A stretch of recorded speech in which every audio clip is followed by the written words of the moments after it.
How's it going, man? Horrible. Wow, what's going on tonight?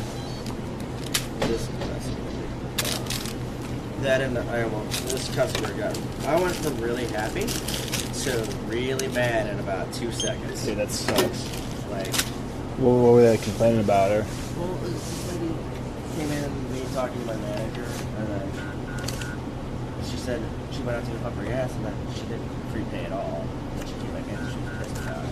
Try again. There seems to be a pain. I have to do it. I have to make it fail and then swipe it always. It's just. All right. There you go. Your company team on the right side is going crazy.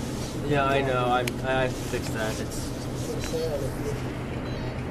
a matter of everything going on right now.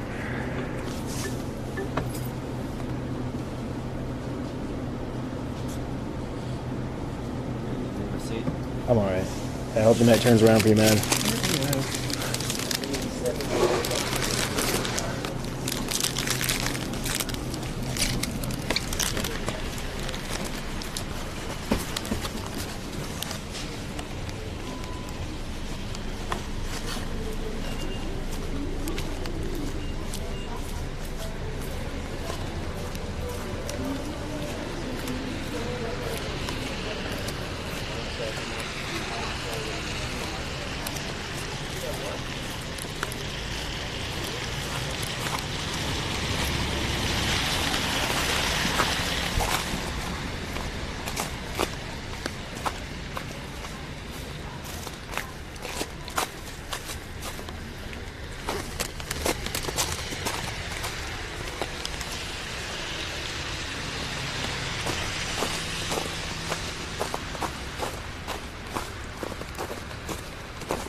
first man to ever step into an underwater car, Jackson O'Doherty.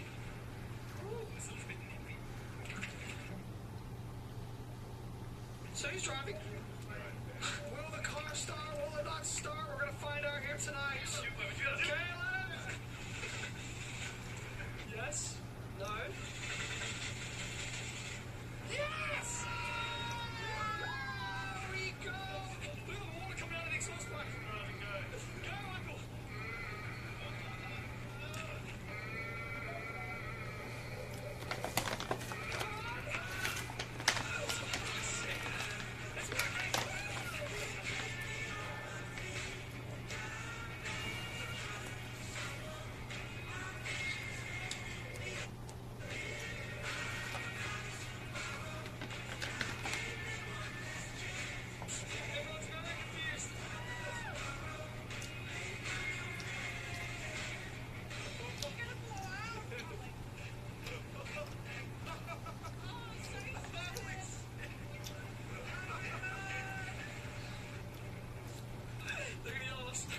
It's the world's first underwater car!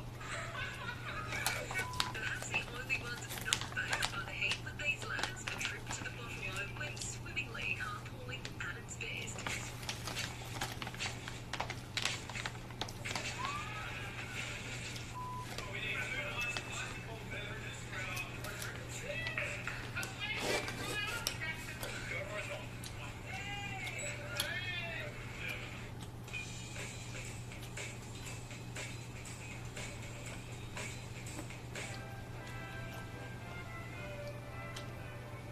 What have we learned today, Jackson? I'm glad you asked, Michael. Today we learned that no dream is too big and anything is possible with hard work and determination. And if you have a little bit of money and a whole team of mechanics and 2 months of preparation and a whole lot of water, but anyway, that's another story for another day.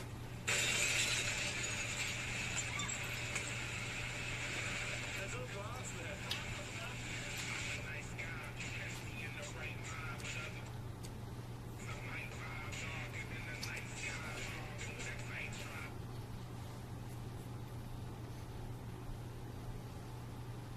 Welcome to my masterclass in negotiation. We all negotiate in our personal. Welcome back, everybody. Finally back on YouTube after a month-long break.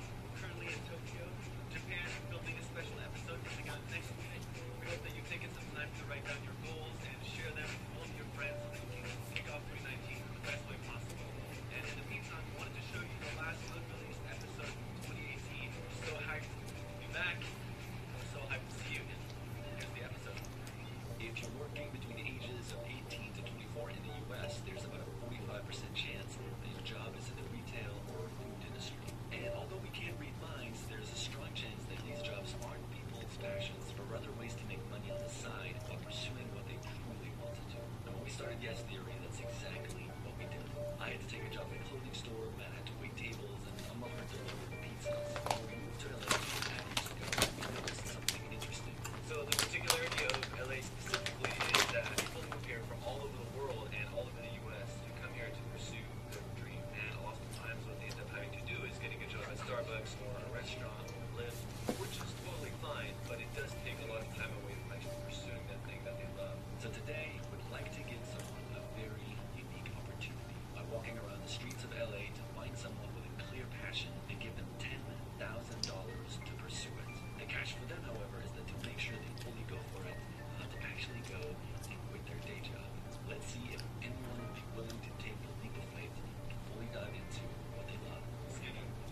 exactly what camera I'm gonna get. I know exactly what lens I'm gonna get. I would be like, let's go get it. Can we ask you a quick question? Making a video asking if they would quit their job for $10,000 to pursue a passion. Sure. I think so. Yeah? If you write anything on your computer, you need to get grammar. I write pretty much all day.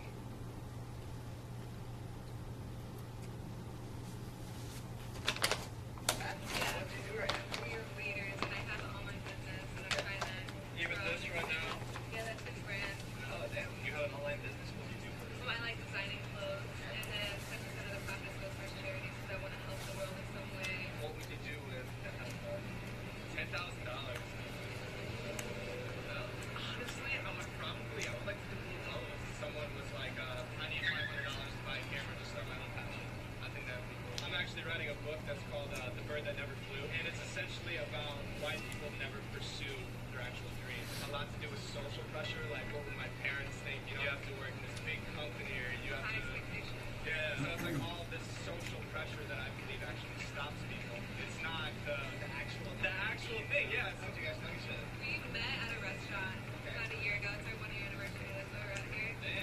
Wow. Matthew. You guys have such amazing energy. Very happy. I love it. And also his first thought was more of like actually putting it towards other people. What we wanted to do with one person, he just wants to do it with like 10 people. His business is to push people to pursue their passions. Right? Yeah. That's literally what we're trying to do right now. The only challenge with splitting it is to give them a little bit less leeway. You better move in together and just make this shit official. Tax breaks, pay one rent. We're moving a little fast.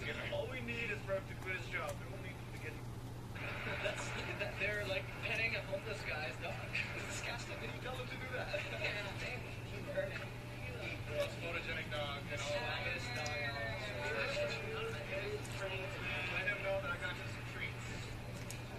He doesn't know what's going on. It's nice to see him. Sure. This is really stressful, man. Energy-wise and answer-wise, you guys just had the most genuine response, very altruistic intention of what was actually doing. So, proposition is, would you like to know? Well, that's up to you. The requirement is for someone to quit their job to pursue that goal. If you agree to that condition, we're thinking for you guys to split it and for you both to go at different things that you can do. I think $5,000 each. If you're down, I'm for it, honestly. No, this is like one of those moments in life, just pardon my language, that's like, just what the fuck just happened? I would do it if you would do it. $5,000.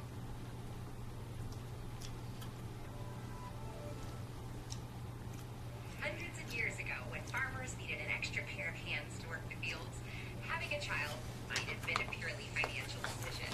But today, unless you are planning on raising the next Justin Bieber, kids are a big, unpredictable cost. One that can make even a normally cool and collected financial advisor pretty nervous. That's right. Julia and I will soon be embarking on what will probably be the most rewarding but expensive adventure of our lives. Deep breaths. There are so many factors and variables to have a child. It's really difficult to make even a ballpark guess of what the total cost will be, especially since these days some parents will never be totally off the hook from this financial commitment. But just because you can't plan everything doesn't mean you shouldn't plan what you can. So here's our beginner's guide to the general cost you can expect to incur in your first year of your new family member's life.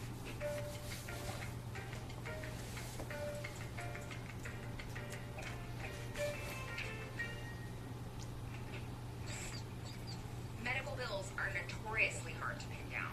A 2016 study showed that within New York City alone, the cost for a non-cesarean delivery varied between $4,000 and $17,000. And cesarean sections in Los Angeles ran between $6,000 to $42,000. The best thing you can do is contact your insurance provider and get as much info from them as you can. Which care providers are in your network, what procedures are and are not covered, and how much you'll have to pay out of pocket. You want to avoid nasty surprises like finding out that certain tests aren't covered or that you can't use the facility you want. Make a special appointment with someone in the billing department and don't be afraid to sound stupid. Grill them for every detail you can get. You should also assume that you're going to pay your full yearly pregnancy and the first year of pediatric care. Don't forget, it usually resets at the beginning of every calendar year. Philip and I have calculated that with prenatal care, ultrasounds, clinic costs, birthing codes, childbirthing classes, and, sue me, I'm worth it, prenatal yoga classes and massages, we're going to pay about $5,300 out of pocket just to get us to the birth. There's not a lot you can do about medical costs, but you can have a bit more control over stuff like cribs, car seats, onesies, and strollers. This is where family, friends, and Craigslist can come in real handy. Remember, this thing is only going to stay the same size for about 0.5 seconds, so don't splurge on items that will have a short shelf life. There are lots of parents out there who need to offload the things their kids love. So far, people have spent around $100 on maternity services, friends, and serious thrift. We're also anticipating around $300 for a used room, $200 for a bassinet, $300 for a fancy but used stroller set, $500 for the first year of baby clothes, and another $800 for car seats, room decor, and whatever else we might not get from our registry. Unless you live in a country with generous maternity leave, aka not the US, a working woman will need to factor in a certain amount of time off to get her baby through the first few months. Your choice is to either set aside part of your budget in the months leading up to the birth to build a maternity cushion, or live on a tighter budget after the baby's born. Neither choice is super appealing, but either is preferable to piling up debt. The average baby will consume about 30 ounces of breast milk or formula a day. Breast milk is essentially free, while formula costs on average about 11 cents an ounce. So you're looking at somewhere between $0 and $100 a month to feed the little tyke. Diapers are a bit more expensive. A baby will need, on average, about 225 diaper changes a month, which means that depending on the brand, disposables will cost you between $90 and $300 a month. Cloth diapers can save you about half that if you wash them yourself. If you use a laundry service, expect to pay about the same as disposables. And while cloth diapers do cut down on waste, according to one study, the electricity and water required to wash them mostly cancels out any benefit to the environment. No way around it. You will be adding 2 adorable little carbon footprints to the world. This is the big one. Childcare is the #1 expense for most families, and it can take a million different forms. There's daycare, nanny share, free grandparents, hi mom, private nannies, or a spouse that stays at home. According to the National Association of Child Care Resources and Referral Agencies, the average cost of center-based daycare in the United States is $972 a month, and the average nanny can cost anywhere from $2,000 to $3,000 a month for full-time care. Nearly 1 in 3 families report spending 20% or more of their household income on child care alone. The best way to start nailing down a number is to ask your friends and family who live in the same city what their method of child care costs them. The U.S. Department of Agriculture also has this handy online calculator that gives you an estimate of child-raising costs based on your region and preferences. I never really thought of babies as agriculture, but I guess they do produce a lot of fertilizer. It'll be a long time before Julia and I really know what the cost of raising this particular human will be. But one thing we're already glad we did is build up a 3-month emergency fund. Knowing that we can deal with unexpected costs without accruing debt helps us sleep at night. If only we could save up an emergency fund of sleep. Yeah, so if you think there might be a baby in your near future, start feathering your nest with cash now. Remember, just because you're going to be a new...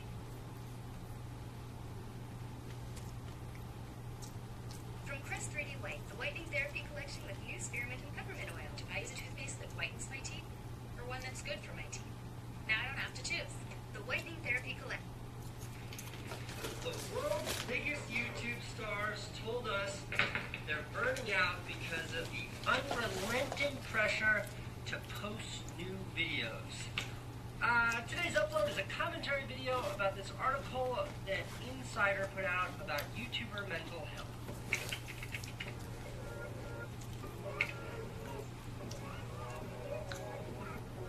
First, I like that she writes, PewDiePie, Casey Neistat, and Alicia Marie have a combined YouTube following of well over 100 million.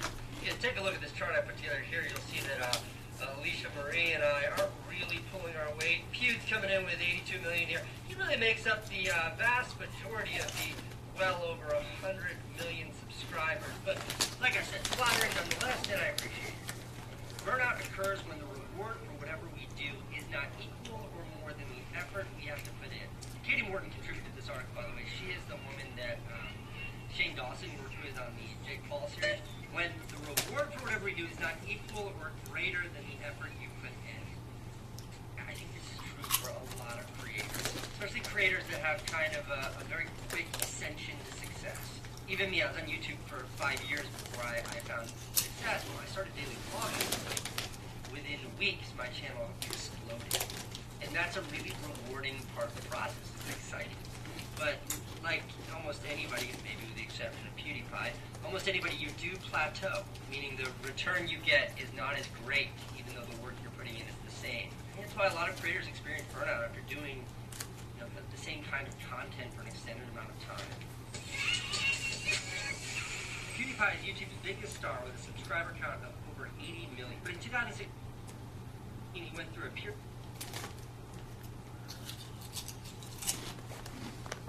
feeling too drained to maintain a jam-packed schedule. As an online content creator, your presence needs to be constantly moving forward, and since your job depends on it, it's hard to hit the brakes. When you're blessed with many opportunities, it's hard to say no, and you can easily find yourself with too many obligations to keep up. Felix said that very, very well. When you're someone who has a dream, an ambition, a goal, and you achieve that goal on any level, you feel this obligation to seize on every opportunity that comes your way. And I think that's why Felix used this language. When you're blessed with many opportunities, every opportunity feels like a blessing. When your audience shows up day in and day out on your YouTube channel, all of that is an absolute blessing. It's an absolute luxury. You spend so much energy, so much of your career seeking out and just doing anything to find these opportunities, and then you achieve them, and they're all coming at you at once. There's this obligation, this sense of obligation to say yes to all of them. And ultimately it leads to what PewDiePie describes as, too many obligations to keep up. And in that effort to keep up, you become overwhelmed. And that sense of being overwhelmed manifests as burnout. Morton said the main signs of burnout are feeling tired and worn out no matter how much sleep you get, being easily irritated, and feeling like you're not successful. Feeling like you're not successful. The irony of achieving a level of success that's so overwhelming that it leaves you feeling unsuccessful. Does that make any sense? Because there's so much truth behind that.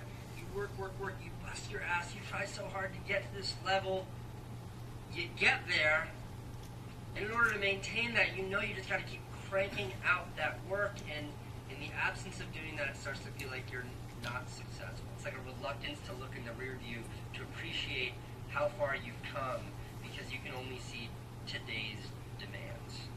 As creators, we feel like we have to constantly create to remain relevant because people will forget.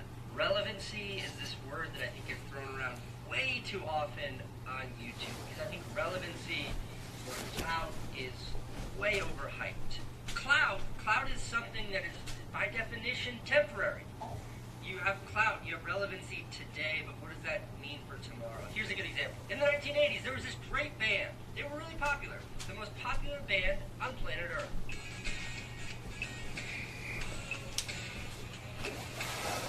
Talk about relevancy. Talk about clout. Popular. The most popular for tomorrow. Here's a good example. In the 1980s, there was this great band. They were really popular. The most popular band on planet Earth. About clout. New Kids on the Block was it. They were the biggest band on planet Earth at their peak. Here we are, whatever it is, 20, 30 years. Nobody's talking about New Kids on the Block. Nobody's still listening to their music. And when you compare them to, musicians that maybe never achieved that level of clout at their peak, but made, truly meaningful work, that lasts. Longevity over clout. And in my humble opinion, it is longevity over clout.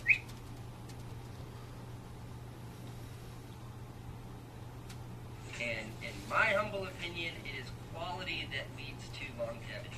It's making meaningful work that yields a career that will last. not chasing clout, not chasing relevancy today, but instead making work that an audience, that viewers, that people can believe in and get behind. That is how you build a long, meaningful career. And I do think that that is something that's tremendously undervalued on YouTube, on a platform that has the immediate gratification of view count and comments.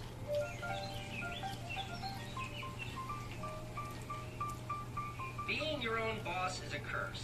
This is like the section where I'm quoted, but I never said being your own boss is a curse. Being your own boss is an amazing, amazing thing. It comes with a kind of responsibility and a weight that is that can be overwhelming. And it's a kind of responsibility that when I work for other people, I didn't have.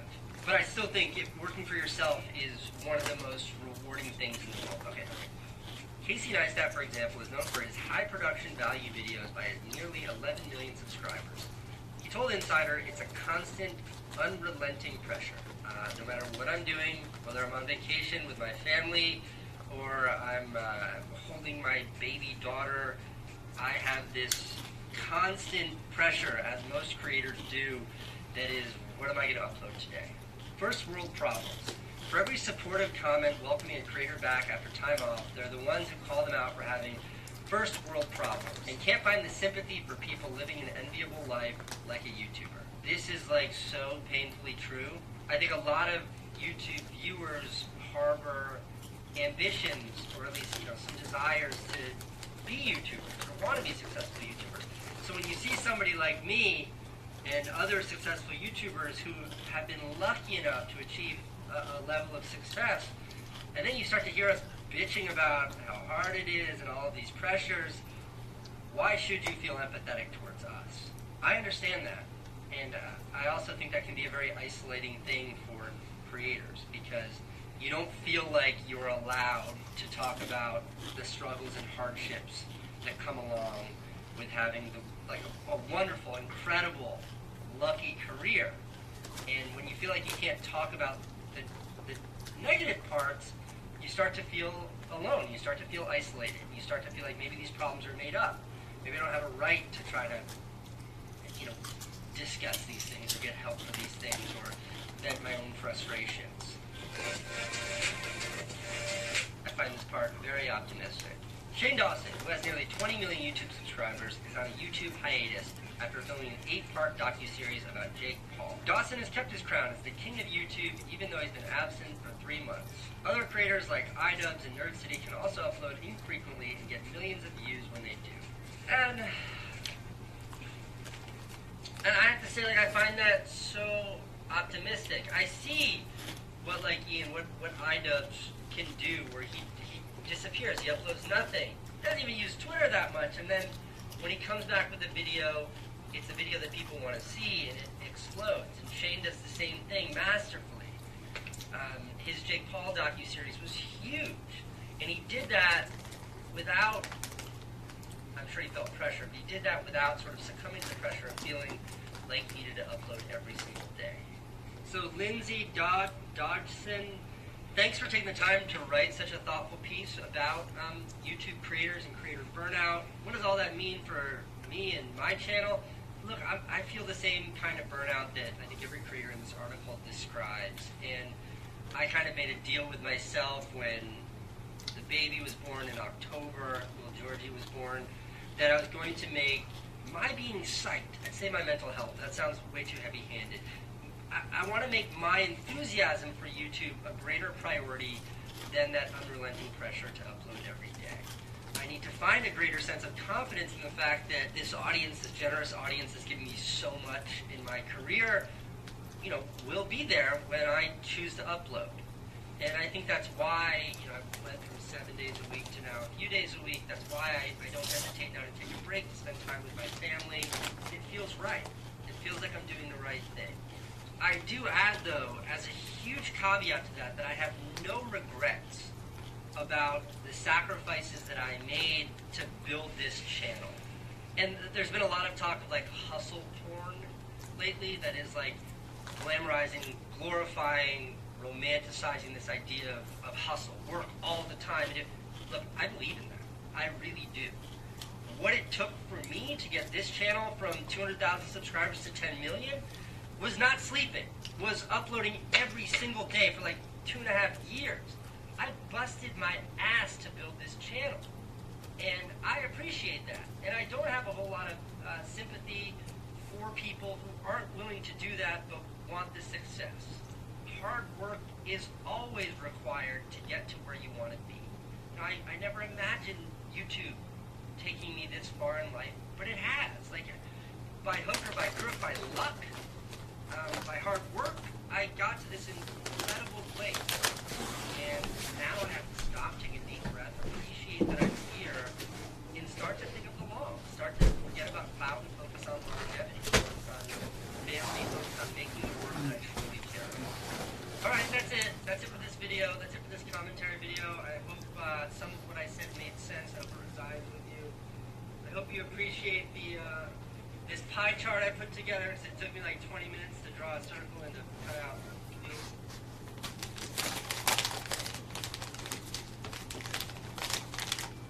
You run from foster homes in 6 counties. I can take care of. A quick warning. If you are good and kind to other people, this week's guest video may make you feel children breath. Seriously. But now, the way, let me introduce you to Curtis Bowdy, filming from inside his homemade, airtight biodome. Curtis, good luck. Just over 8 hours ago, I sealed myself inside of this cube. It is 10 feet by 10 feet by 10 feet, holds roughly 30,000 liters of air. I'm going to try to make this as short and sweet as I can, because with every breath that I take, I am exhaling carbon dioxide, and it is toxic at high enough levels. Right now, it's at 6,370 parts per million. But to explain what that really means, I'm going to have to step back a second. Okay, I built this airtight, landfill biodome for a series of videos on my channel about how we interact with the air we breathe. I have a bunch of safety equipment, including oxygen and carbon dioxide sensors and other gases and backups and blood monitors and a paramedic on site. Do not try this at home. Just don't try it at home. I want to step back 60 years ago to when carbon dioxide levels in our atmosphere were around 300 parts per million. Modern day, because of industrialization and burning fossil fuels, those levels are now around 400 parts per million in natural landscapes.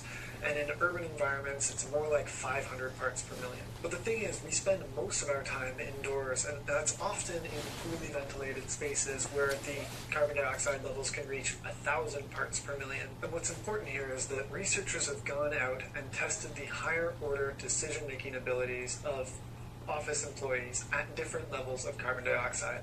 And they found that at 1,000 parts per million, there is a 15% decrease in cognitive function. That's a big deal because we spend a lot of our time in those sorts of environments. For example, researchers went to schools in Texas, Idaho, and Washington, and they found that in over 50% of those classrooms, the carbon dioxide levels went above 1,000 parts per million. In those same studies, they found that when levels reached 1,400, there was a 50% decrease in cognitive function. And by 2,000, there are all sorts of side effects, which I am feeling a lot of, including nausea, loss of attention. I have to read them. Some people report headaches, sleepiness, poor concentration, loss of attention, increased heart rate, and slight nausea. But still, these levels aren't uncommon. Carbon dioxide levels in bedrooms and cars frequently reach 4,000 parts per million, and those are places that we spend a lot of our time in. We used to use carbon dioxide as an indicator for when air was stale, but it's actually probably the most important part of what makes air stale. It's 6,500 parts per million in here right now, and the air feels thick.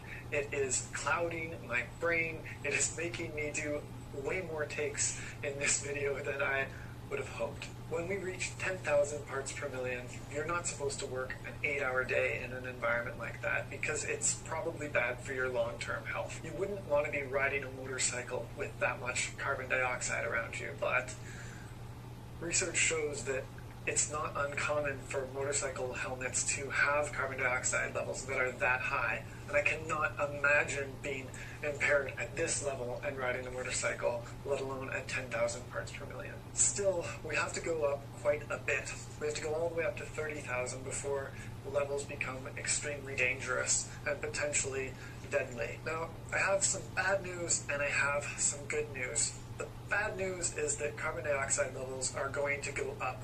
They might even reach 695 parts per million by the end of the century. And that means that globally, we could end up with something like a 10% or a 16% decrease in our cognitive function as a species. And that's a big deal. The good news is that we have the ability right now to change the environments that we live in, both in terms of the overall climate and in terms of the stale air spaces that we inhabit. So you can go out and open a window in your office. I don't have that luxury, but you can. You can get some plants in your house. You can make sure that your HVAC, your air ventilation systems are up to date and functioning. And then you can use that cognitive surplus. You can use that bonus to your thinking abilities to try and find solutions for climate change and how you can make a difference. Tom, thank you so much for having me. I'm gonna lie down and stop talking. Thank you, Curtis. Go subscribe to his channel. You can start with his series from inside his biodome, or if that is a bit much right now, I also recommend his one-take video on the entire... I absolutely do not understand the Fine Bros React series. I would say that there's only one universal constant in this corporeal dimension we exist in, and that is if the Fine Bros have a React video, it's going to be extremely fucking boring. They're all exactly the same. You get a group of people together, they react to some popular internet trend or meme, and 100% of the time it's going to be like falling asleep with your eyes open while watching it, and yet for some reason, they're still so popular, and I really don't get it. At least fucking spice it up. Elders react to Goatsy. Teachers react to my butthole. Just make it something more interesting than college kids react to the egg, which we're going to look at today, their newest video, or elders react to the raving crab. Just such dumb shit, and every single person in these videos have absolutely nothing interesting to say. They just watch the thing that the Fine Bros present to them, and they go, and then one sentence like, well, that was entertaining. That's literally all it is. And I don't blame the people in the videos. I don't think it's their fault. They probably have great personalities. They're probably really fucking flinging zingers out in the real world. But the Fine Bros format does not lend itself well to comedy or entertainment at all. You sit in front of a computer and you're forced to watch some shit, and then you have to put on a pseudo show. No one is going to be entertaining in that situation. It's fucking awful. It's a horrible, horrible format that's not conducive to anything even remotely misconstrued as entertaining. I just don't understand it. So let's go ahead and watch their newest one with college kids reacting to the world record egg. So today, you are going to be reacting to this. An egg! The famous egg. First, let's feel the ground. Oh my god. First, let's feel the ground. Really hard. Wow, 30 million views. That's f***ed up. That's assault. Don't laugh at that. Don't worry, nobody is laughing at that. It's a really shit response from Kylie Jenner. For all of you that don't know this awful situation in the state of the internet, there is this movement to get an egg, a picture of an egg, the most liked picture on Instagram, and it did. Yeehaw. Nice work, 2019. We really stuck it to them this time around. Fuck the celebrities. Now we're on top. We're in control, baby. We made an egg, the most liked thing in the world. The comedy behind that is unmatched. It's fucking amazing. That is humor incarnate. The highest level of humor. It's a fucking egg. Like, it's a fucking egg. Like, how wild and wacky. It is the shittiest thing so far of the last couple of years that I can think of in terms of like internet rallying and memeing. It's the most low effort but best summation of internet culture in 2019. where if it's lol XD so random, it's great.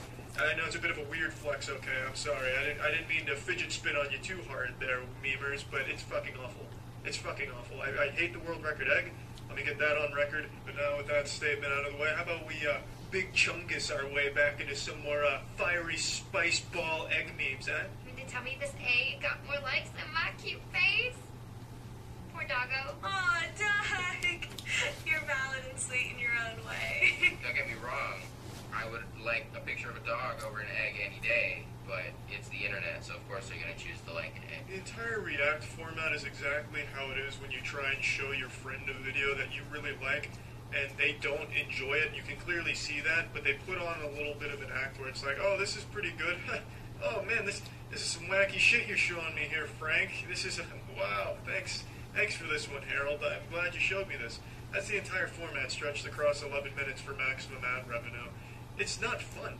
None of these people even seem like they want to do this. They have nothing to say. And it's not their fault, because there is literally nothing to say.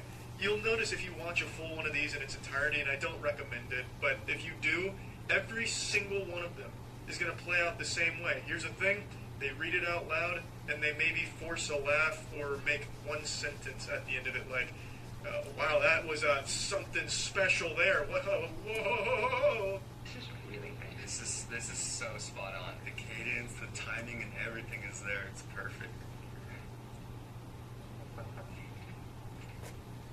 This is your house. I'm poor. Okay. How did this all happen? This almost just feels like the Fine Bros promoting this guy's parody, because this shit goes on for like a minute and a half, and they have nothing to say, because they know it goes on for too long, so then the people watching just put in these forced laughs and goofy facial expressions. I just don't know who is sitting down fucking glued to their screen on the edge of coming like, yes, Fine Bros, keep showing me them watching this video in silence. Yes, I can't ejaculate without it. Oh my god, they're watching a video just like I watch a video. Oh, ah! Egg, the internet, Kylie Jenner. In egg. Let's dethrone Kylie. I just love this meme in general because it's like he looks so into it and she's so bothered by it. This is it, guys. Can't go any higher. We've reached the peak. Well, I certainly fucking hope not, because if that's the peak of humanity right there, we really don't deserve to continue to take up any space in this universe. It's fucking pathetic. Kris Jenner on her way to the hen house when she sees that egg has broken Kylie's 18 million Instagram like record. Oh my god, she wants to destroy all the eggs forever. You know, Kris is trying to scheme a way to get Kylie back on top. If anything, it just brought her more relevance to her name that she got beaten by an egg. Instagram is kind of ran by like celebrities and influencers, and people like that aren't relatable to an everyday person.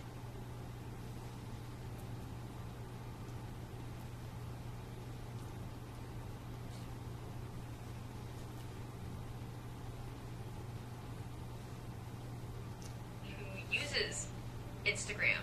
So I think this egg kind of makes people feel like anything is possible. Well, that's certainly a bit of a stretch, to be honest with you. That's not the idea I got.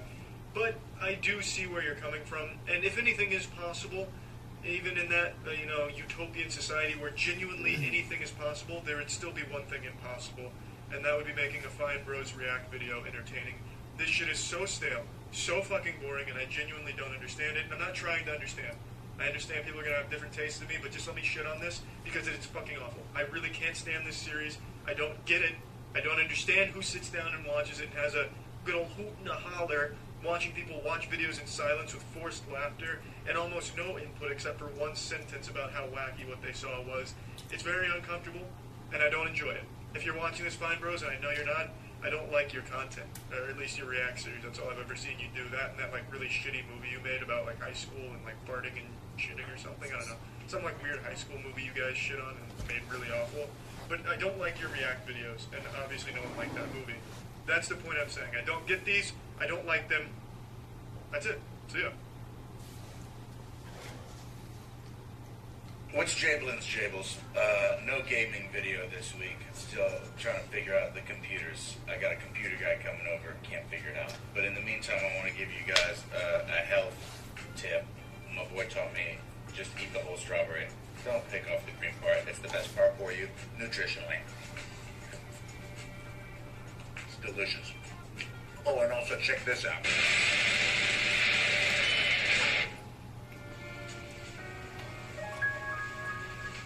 We're going to the orthodontist. Dude, check the traffic. Brutal. It's a camera, and it's taking is it taking 3D pictures of his teeth? It is. Wow. That's his teeth. I got tooth decay. Not decay. This is what we do. We take Sammy's radiograph. We take the teeth, we take the roots, and we take the skull. And then we merge it with the scans of the teeth that we have there. Oh, I see. Now we create a virtual model of Sammy's teeth. Then the engineers remove the teeth to the right position, and a robot will retro-engineer each one of the brackets specifically for Sammy. Dude, robots are gonna make Sammy's braces. Dude, robots are making your braces. So we've been driving all day through the rain to go to the orthodontist, and now we're hungry as dogs. We're gonna go to the best hamburger joint, possibly in the world, the Apple Pan. This is an episode about food. What's Chamberlain Disables? That's what I'm talking about, bro. Am I right, Sammy? No, we're not recording this. Right, Tommy? Oh, we're recording it. Best burger in Los Angeles. Maybe all of California. Maybe the world. That's how you know if a place is good if it's totally packed and there's a line of people waiting to eat there. Been here since 1941, bro, since World War II. That's the new guy. He's been here for 40 years. Some people like in and out. Y'all don't know what's up. Apple Pan, bruh. Okay, we finally got the sweet spot. We got a 3-banger on the end. Sammy doesn't want to eat anything. It's bumming me out. He's protesting. But I'm gonna order a lot of food. Hickory cheese. How long have you worked here? 43 years. 43 years, dude. The perfect French fry. A little ketchup dip. Yeah. Dude, I forgot to keep filming because of the burger game and it's so damn good. Nah. Take that. Get that lettuce in there. Heaven, brah. Heaven. Dude, I'm spilling so much burger juice all over the place on my pants. It looks like a... Oh, what did I get? A tuna sandwich as well? Oops. Okay, I ate too much. What else is new? Now we are in Guitar Center right next door. I need to see if they have any guitar picks. We need guitar picks, bro. I mean, son. Can't call my son, bro. Hey, what's up? Do you have any guitar picks? We do have guitar picks. What's up, man? We got them right upstairs. Okay, cool. Do you have the pick of destiny? I think we do have your pick of destiny. He does not have the pick of destiny. There's a lot of guitar power up on them walls.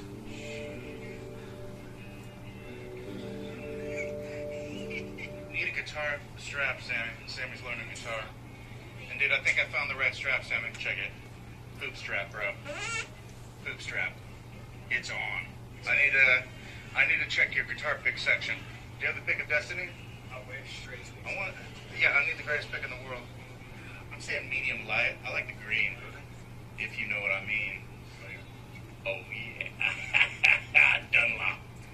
I do not work for Dunlop, just so everyone knows. I'm just picking a good pick. We want to get these green picks and a poop strap. What, I get bootstrap? What do I really have to say? So, this has been a pretty incredible episode. Even though we didn't do any gaming, we did some... Sammy's going to get braces. We don't have Elgato. We're going to do it soon. We got a computer dude that's going to help us. We hit the orthodontist. We hit it hard. Sammy's getting braces. We hit the Apple Pan. Hit it hard. Hit Guitar Center. Got a crap strap. And now, you know what? We could do a little gaming. I just thought of something, bro. Let's do this. No. Yes! Yes! Lunar lander, bruh. Entering full screen mode. Here we go. Here we go. Here we go. Lunar lander, bro. Coming in hot. Coming in hot. Coming in hot. I know we're coming in hard. But I need you to land soft, baby. Like a baby's bottom. Land soft, sweet too. Land soft. Hell to the Yale, baby. 250 points on lunar lander. That's like a new record, bro. Mission accomplished. Let's go again. Oh, hi, sorry. I didn't know that sounded so weird. Hey there. Let's go again. So, this is Pitfall. This was my first job. Was I did a Pitfall commercial. Just last night, I was lost in the jungle with Pitfall. 1982, I was 13 years old, and at the time, this was the most badass video game ever created. The graphics were like, what? It looks like a human being running and jumping over stuff. It was a great commercial gig for me to have because I really believed in the product. So that was an epic episode of Jablinski Games. Catch you on a flip-flop. See you next week.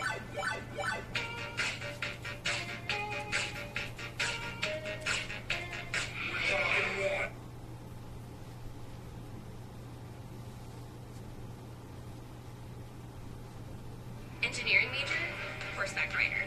Theater major, canyon explorer. At GCU, adventure and learning is never too far away. Earn your degree in fewer than 4 years while exploring Arizona. Find your purpose at GCU. I am taking January off. While I'm gone, some amazing creators are going to be taking over this channel. We start with Rowan Francis, a cardiologist who runs Midlife Crisis.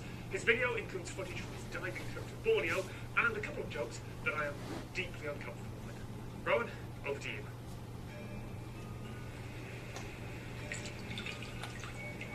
How long can you hold your breath? 1, 2 minutes? I'm sorry, Homo sapiens is just pretty pathetic next to the diving world champions who can stay underwater for 1 or 2 hours. So how do they do it? Well, there are a few different ways. Some you can actually take advantage of by channeling your inner dolphin. Others involve a little bit of gentle evolution, so maybe a bit of a tall order for most of us, unless you're a member of an Asian community who have evolved into real-life Aquaman.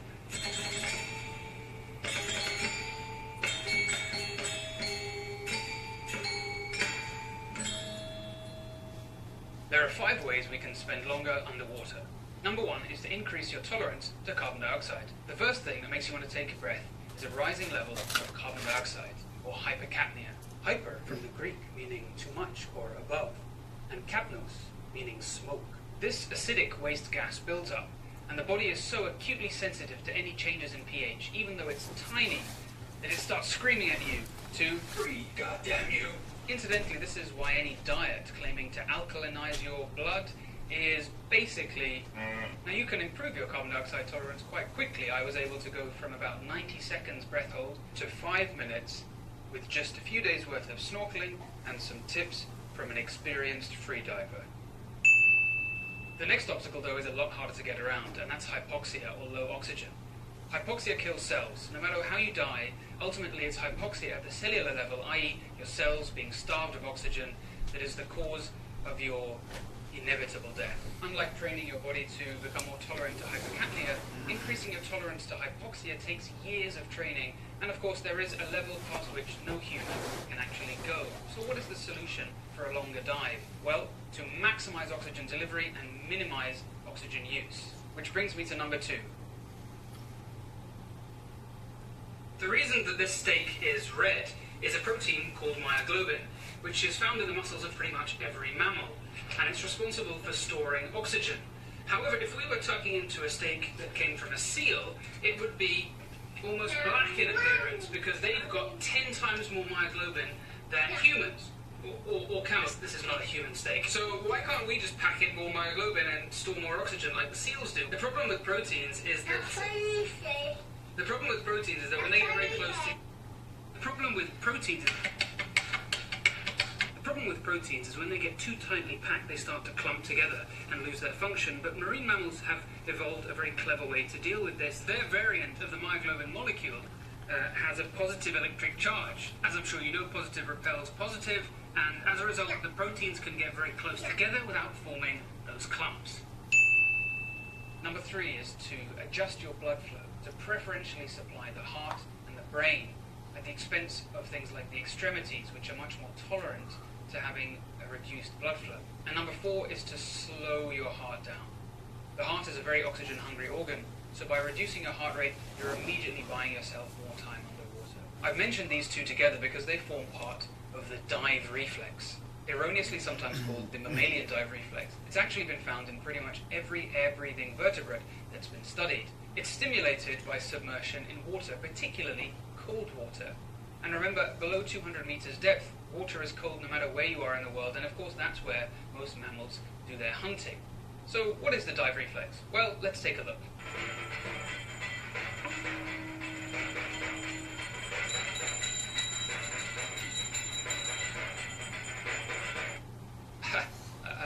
That's the wrong video.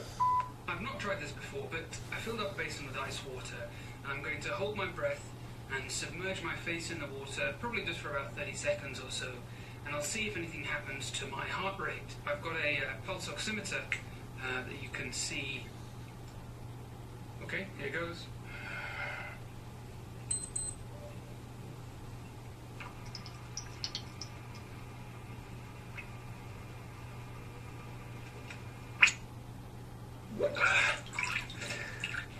That was cold.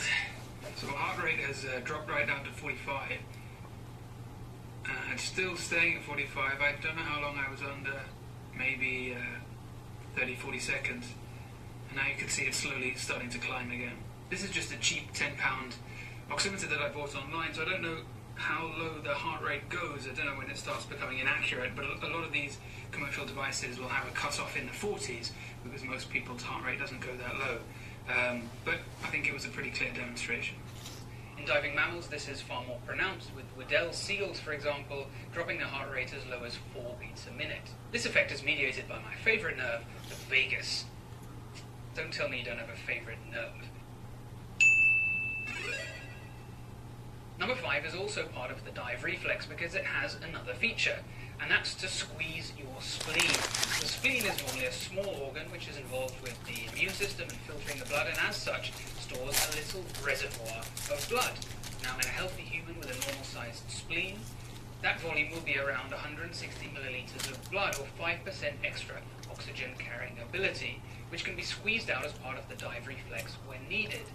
However, diving mammals can have significantly enlarged spleens, representing a much bigger reservoir of blood to be provided when necessary. I'm sorry, it looks like this one's out of reach for most of us. But that doesn't mean that there aren't any members of our species that haven't taken advantage. However, to meet them, we're going to need to take a short trip to Southeast Asia. Years ago, I saw a BBC documentary that stuck in my mind permanently, which was about a fisherman who was so negatively buoyant, he essentially sank 20 meters and walked along the bottom of the seabed. And what's more, he almost effortlessly held his breath for several minutes. He was a member of the Bajau community, who are an ethnic group indigenous to oceanic Southeast Asia, the Philippines, Indonesia, and here. I'm in North Borneo at the moment, in Sabah, where they're one of the biggest ethnic groups. And my diving instructors here tell legendary stories of Bajau who can hold their breath for 15 minutes at a time underwater. So what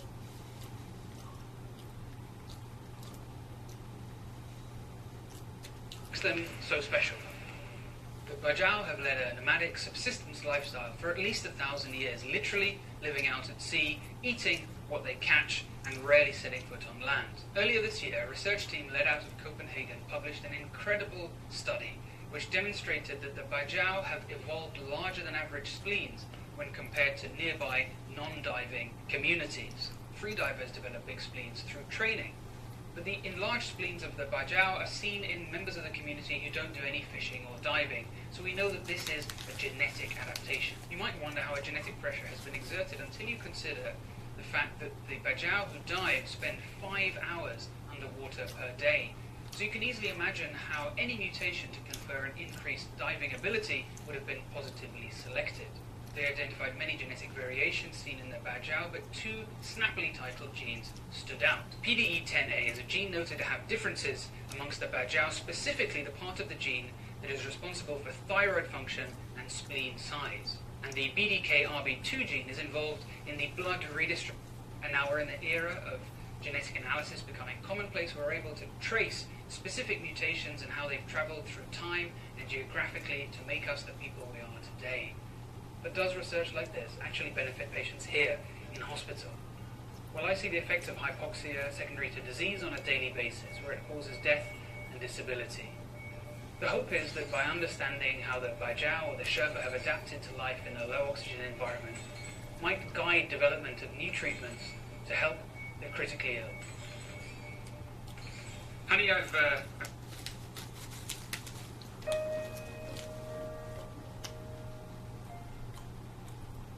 Alternative medicine, invented in, well, there's a lot of different kinds, we'll get to them.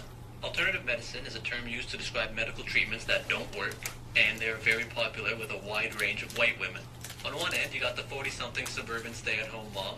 She has 7 children because her pastor told her contraceptives are a sin, but only 4 children live beyond the age of 6 because she thinks vaccines cause autism, and she gets all her medical advice from C-list celebrities. On the other end, you got the 20-something liberal arts student. She took 1 Indigenous Studies course and now thinks she has a full understanding of Native culture and believes that drum circles and sweetgrass will cure her depression. Despite her best attempts, she simply can't escape from her porcelain skin and European heritage, so traditional Indigenous treatments have no effect on her. So she's moved on to other cultures to test out their healing techniques, all because she will never support, and I quote, the patriarchal, sexist, homophobic, transphobic, ableist, racist, fascist, capitalist system that is Western medicine. Okay, I just offered you a Tylenol, relax. It ain't that fucking deep. Today, we will be analyzing a number of alternative medical treatments based on how long they've been in use, how widespread their use is, and how effective they are. Starting off with prayer, the original alternative medicine. Every other form of alternative medicine is just prayer with extra steps. There's a lot of different deities people choose to pray to. God, Yahweh, Allah, Zeus, Odin, Jupiter, Indra, Krampus, Ziz, my dad, Ryan Reynolds, Kaiser Wilhelm II, and the one true God, Lil B. Thank you, base God. Prayer sees extensive use despite the theory behind it not really holding up. You're telling me that you, an average everyday person, has a direct line of communication to this grand higher power. Not only that, but this grand higher power actually gives a fuck about you and what you have to say. If you've ever played SimCity, you understand the problem with this theory. I'm up here in the clouds working on this grand metropolis, and some random ass clown tries to talk to me about themselves, and it's just bruises, plain old damaged blood, the exact same results from someone's mouth as you do from a cup. There are also forms of cupping that involve small incisions being made on the skin, so the vacuum of the cup actually draws out blood.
be stunning and professional.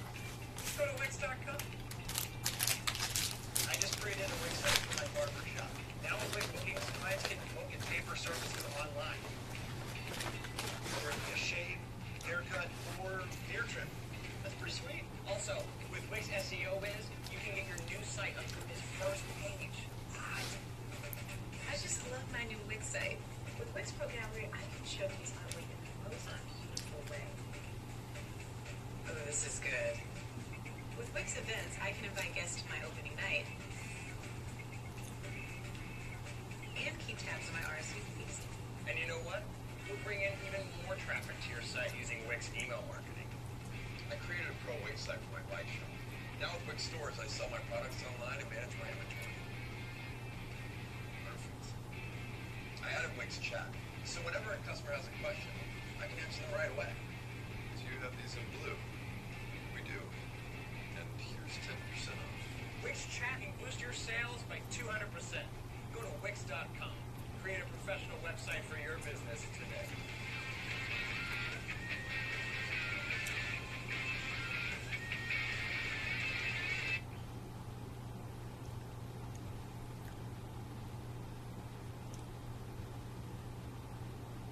You beautiful bastard. Hope you have a fantastic Thursday. Welcome back to the Philip DeFranco Show. And a quick note before we jump into it. This morning, as promised, we posted an extra morning news show. It is a deep dive into a very troublesome topic. I don't know if that was part of the reason or just happenstance, but I had a lot of people saying they didn't see it on their page. They didn't get their normal notifications for it. So after today's show, it's going to be one of the top links in the description down below. I highly recommend it. But with that said, for this Philip DeFranco Show, let's just jump into it. And the first thing we're going to talk about today is how we're seeing Netflix come under fire. And this is actually not connected to the recent price increase that they, of course, announced this week that we talked about. It's in connection with Bird Box, but it's not in connection with the Bird Box Challenge. It is instead about some of the footage that was in the Bird Box movie. It turns out that some of the footage they used in the movie during the part where it's like, oh, the world is going to hell, just chaos in the streets, some of the video included was from an actual 2013 train disaster. It was a train that was carrying crude oil that exploded. 47 people died in this incident. And the footage of the tragedy in question, it appears in the movie not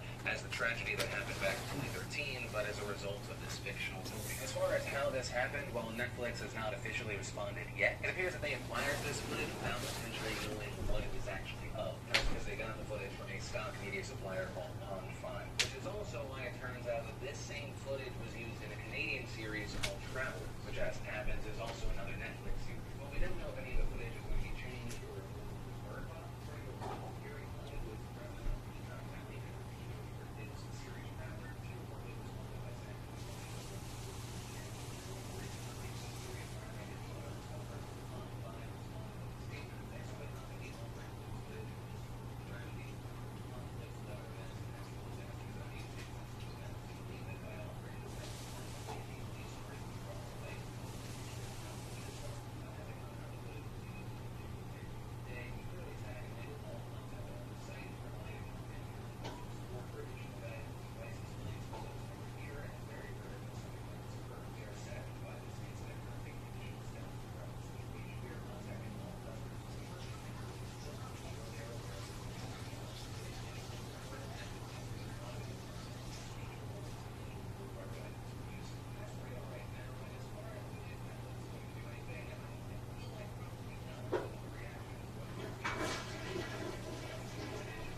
Twitch or YouTube when these conversations pop up. Sometimes it's because of some of the creators talking about it. A lot of the times it's because of the fans. But with this situation we're talking about today, it is specifically about Twitch and specifically about paid, or at least the creator being paid subscribers. And for those of you that are maybe only familiar with YouTube, well, we have, subscribers here, which they have followers, or which are akin to YouTube subscribers, and they have Twitch subscribers, which are paying subscribers, right? So there are different tiers. Like subscribers pay at least $5 or higher, though asterisk, you also get one free subscription a month if you have Amazon Prime. And also part of the reason this debate is going on is that there are conflicting numbers out there. We have these numbers from TwitchStats.net. It lists the top 5 as Ninja, Summit1G, Tim the Catman, Tfue, and Shroud. Even Tfue posts what appeared to be a screenshot of him actually having over 53,520 subs. Looking at a stream today, it also appears that he publicly showcases the number of subscribers he has while he streams. And so there were a lot of people looking at those numbers and saying, okay, well, that's the new guy. This is the biggest guy on Twitch. So I'm seemingly also using this as a situation to bash on Ninja, who, of course, for the longest has been the face of Fortnite and Twitch. He, of course, famously in March of last year reportedly had over 200,000 subscribers. But also right now, his numbers aren't public. And in stream, he actually expressed his frustration. Everyone's out to just look for the next guy now.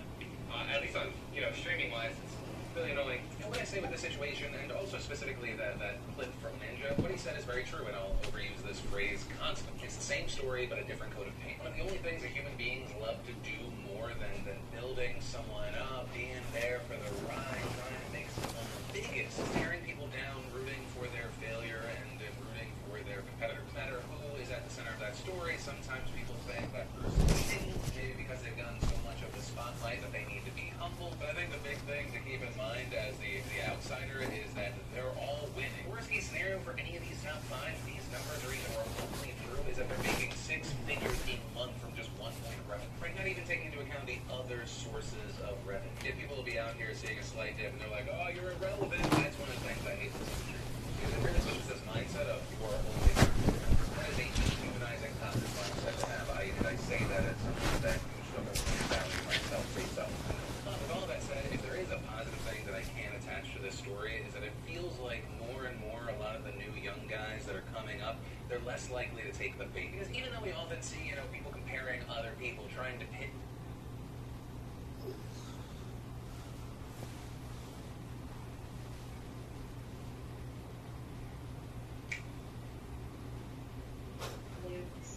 I fell. Look. This past summer, I wanted to take my 9-year-old son with me to New York City. I really wanted to take him back to Brooklyn.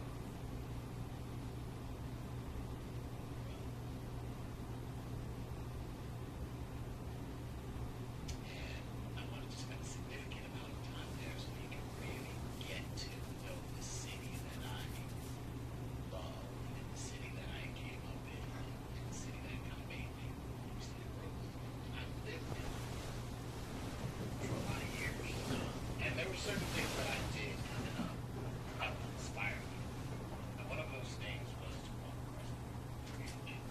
Walk across the bridge and see the city and see the towers when they were there. Look at that and say, here it is.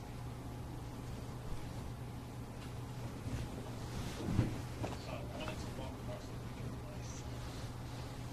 And I got to this point on the bridge that I hadn't seen in a long time. And it was really the reason why I hadn't walked across the bridge in 18 years.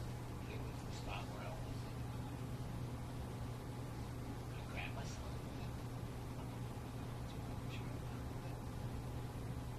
The reason why I almost ended my life was because 20 years ago, I played Jar Jar Binks in Star Wars.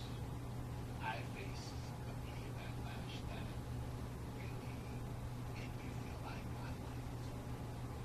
I never thought it was a possibility to me that I was going to show my Star Wars.